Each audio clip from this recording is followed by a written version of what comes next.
Okay, so this tutorial is focusing on what's happening here at the Bowman's capsule. So do you remember I talked about how this little knot of capillaries inside the Bowman's capsule is called a glomerulus, and there are things inside the blood capillaries that are filtered out into the capsule.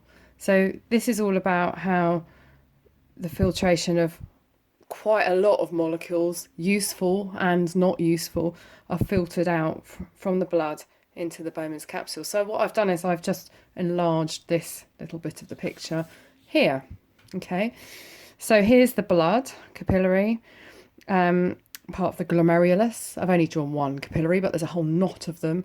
And here we have the Bowman's capsule, which is like the first part of the nephron. And we can see the arrows here indicate the molecules being squeezed out of the blood into the capsule to form the filtrate. So I'll refer to the liquid that forms and travels through the nephron as the filtrate from now on. So for your exam, you need to know about some of the adaptations that exist at this point of the nephron to ensure maximum filtration. So I'm just going to, in this tutorial, I'm just going to list them. Okay, so in your PowerPoint presentation, there's quite a nice little diagram to show the difference in diameter of the arteriole that brings the blood to the glomerulus and the arteriole that takes the blood away from the glomerulus. So I'm going to write that down as well. The arteriole going to the capillaries, and this is called, in biology we talk about things that go to something are afferent. It has, this particular arteriole has has a wider diameter than the arteriole taking blood away from the capillary or leaving the capillary. And in biology, when we talk about something going away from, it's efferent. Okay, so let's just think about that idea. So this arteriole, I haven't drawn it on to my diagram, you've got to try and imagine it. This arteriole bringing the blood to this capillary has got a wider diameter. This one, taking blood away from the capillary, has got a smaller diameter. So that means that the blood is going to, quite a lot of blood is going to be entering the capillary, the glomerulus here, and there's going to be less space for the blood to travel along when it leaves the glomerulus. So if we think about that, there's going to be more space bringing the blood in. That's going to raise the hydrostatic pressure. And then when it leaves, there's not very much space for it to go. And so that's also going to raise the hydrostatic pressure. What that leads to is a high hydrostatic pressure inside the glomerulus capillaries. And so it's that pressure that pushes the blood out. Well, I shouldn't say blood, actually. It pushes the components of the blood, the plasma, the ions, the glucose, out of the capillary into the Bowman's capsule. Okay, so we've got a high hydrostatic pressure. Does that remind you of tissue fluid and the formation of tissue fluid?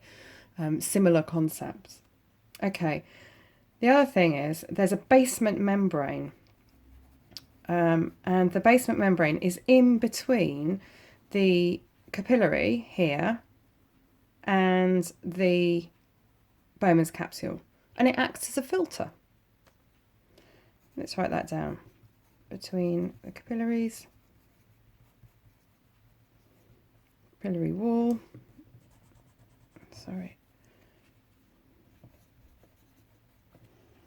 and the capsule wall acts as a filter. So if you ever get a question in an exam that's asking you about adaptations of the Bowman's capsule to ensure maximum filtration, then that's one of the things that you can say. And these are two things that you can say. Let's think of some more things that you can say. The cells of the capillary walls have gaps in them, in between them.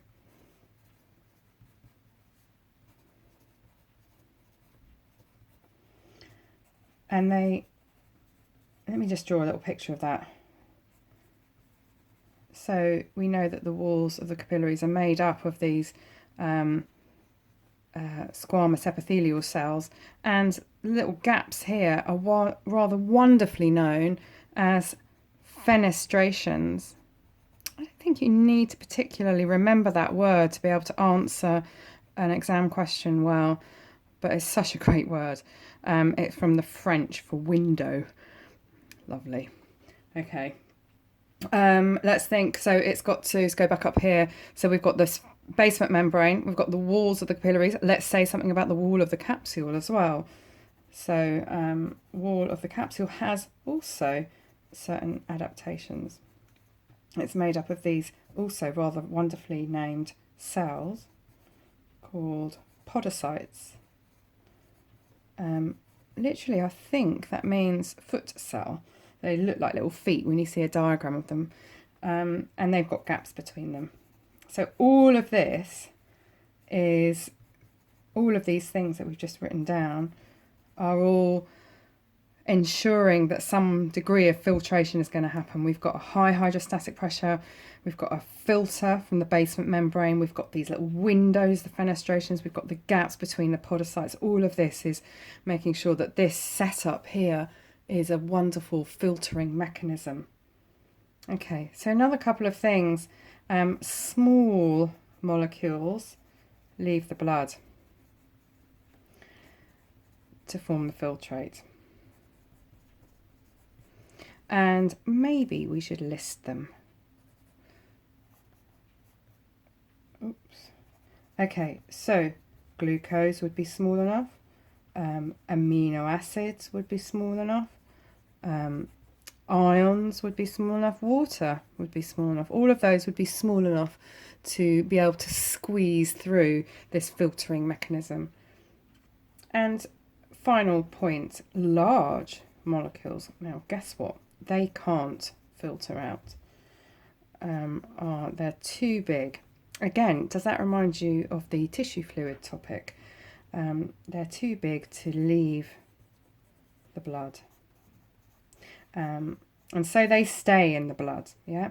And those would be, and all you need to know is that it might be things like plasma proteins. Again, it's an overlap with the tissue fluid topic.